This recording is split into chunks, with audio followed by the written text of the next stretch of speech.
Hello! Welcome sa Civil Engineering Sample Problem about surveying. So tara at isolve na natin ang ating sample problem for today. The dry mass of a sample of aggregates is 1,980 grams. The mass in a saturated dry condition is 2,000 grams. The volume of aggregates, excluding the volume of absorbed water, is 730 cubic centimeters. For our first question, compute the apparent specific gravity of the sample aggregates. Second question, calculate the percentage absorption. And for our last question, calculate the bulk specific gravity of the sample aggregates. Okay. So first is, isulat muna natin yung ating mga given. So for our given, so yung una, sabi yung ating dry mass, yung ating sample aggregate, so yung ating M sub D equals 1,980 grams. And then, yung ating saturated naman, yung ating saturated dry condition, so meron tayong M sub S equals 2,000 grams.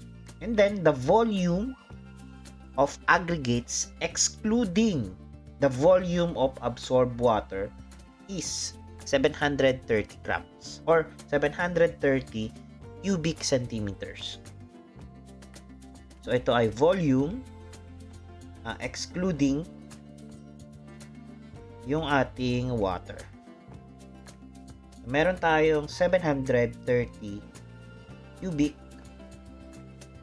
centimeters. Okay. So for our first question, yung ating apparent specific gravity. Apparent specific gravity. So using our formula, so very easy lang naman itong formula na gagamitin natin dyan.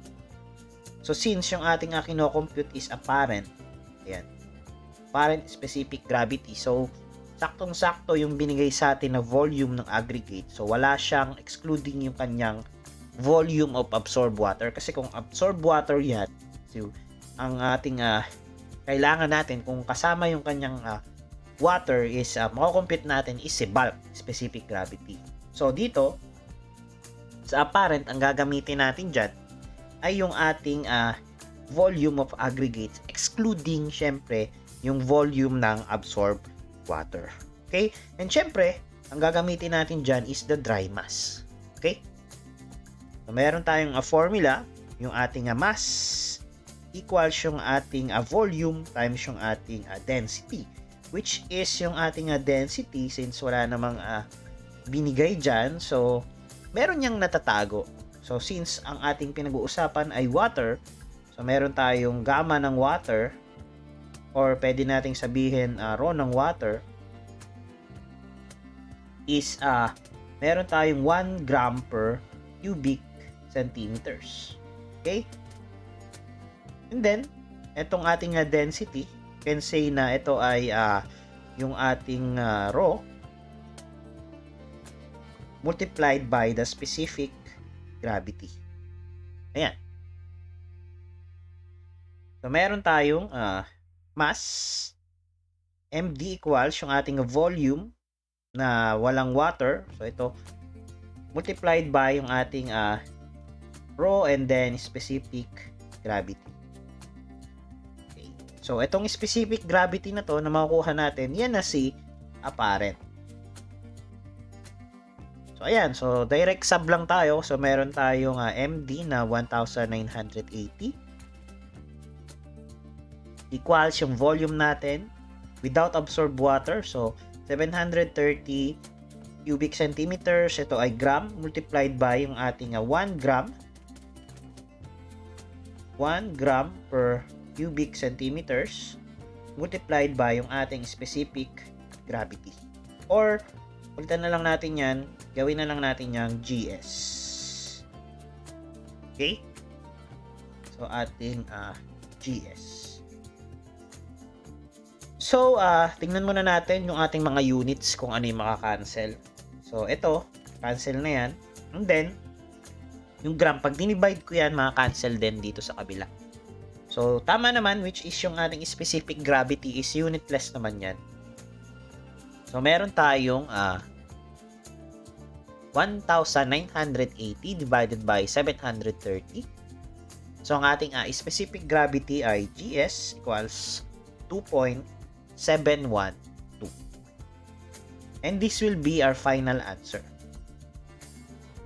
Ayan. And then, for question B naman, so, ang tinatanong naman dyan is yung ating percentage ng absorption. So, madali lang yan. So, using our formula ng ating percentage ng absorption, so, yung ating mass, percentage absorption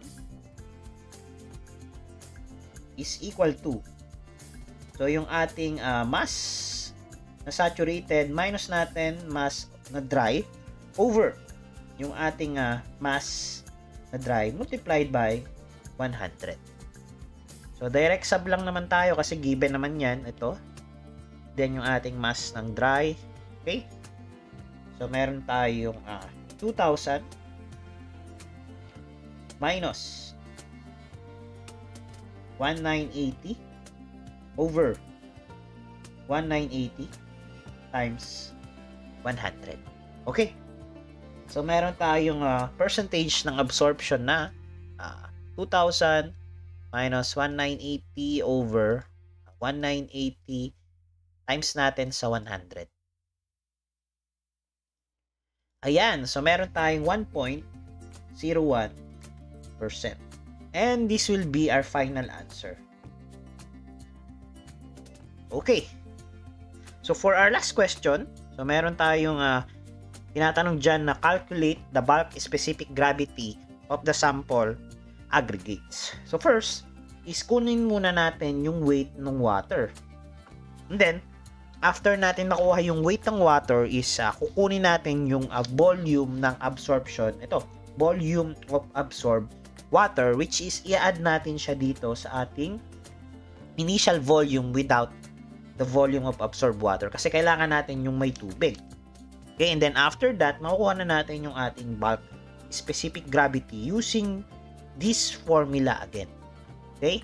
So, first is kunin muna natin yung weight ng water. So, saan natin siya makukuha? Ito, meron tayong dry mass. And then, meron tayong dry mass. And then, meron tayong saturated mass. So, makakakuha tayo ng weight dyan or mass. So, for our question C, yung ating bulk specific gravity,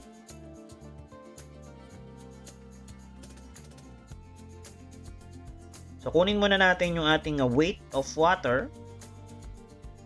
So, meron tayong mass ng saturated minus mass ng dry. So, meron tayong 2,000 minus 1980. So, meron tayong 20 grams.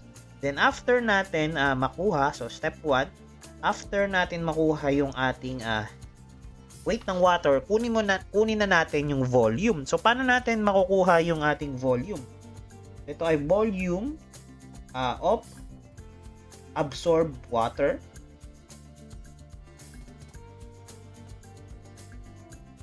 equals yung ating mass tapos ito rin yan, same lang yan dito. So, meron tayong volume equals yung ating mass times yung ating rho. Okay? So, yung rho natin, edi yung yung ating 1 gram per cubic centimeters. Ayan. Okay? So, meron tayo dyan na 20 gram over yung ating 1 gram per cubic centimeters. So, check natin yung units natin. So, maka-cancel dito yung gram. Ang matitira na lang is yung ating cubic centimeter, which is tama kasi volume yung hinahanap natin. Meron tayo dyan na 20 cubic centimeters. So, after natin makuha yung volume, ngayon, kunin natin yung bulk volume. So, yung bulk volume natin, step 3 natin. So, yung ating bulk volume is equal siya dun sa ating 730 cubic centimeters plus yung volume ng absorbed water. So, 20 cubic centimeters. So, therefore, meron tayong 750 cubic centimeters para sa ating volume. Now, para sa ating final step, so gamitin na natin yung ating formula na mass equals yung ating velocity times yung ating density. So, meron tayo dyang mass. So, still 1,980 pa rin yung gagamitin natin equals yung ating volume. So, itong volume na nito yung ating gagamitin. So, 750. Tingnan natin unit. So, ay cubic centimeters multiplied by yung ating density na gamma times yung ating specific gravity. So, ang lalagay na lang natin is G sub B. Okay? So, ito naman yung ating rho ng water ay 1 gram per cubic centimeter pa rin yan. So, meron tayong bulk specific gravity na 1980 divided by 750. So, meron tayong 2.64 na bulk specific gravity. And this will be our final answer. Ayan. So, let's do a recap ng ating mga naging sagot. So, for our first question, ang ating apparent specific gravity ay 2.712. While yung ating percentage absorption naman ay 1.01%. And finally, yung ating bulk specific gravity, so meron tayong 2.64. And I think that would be all. And thank you for watching.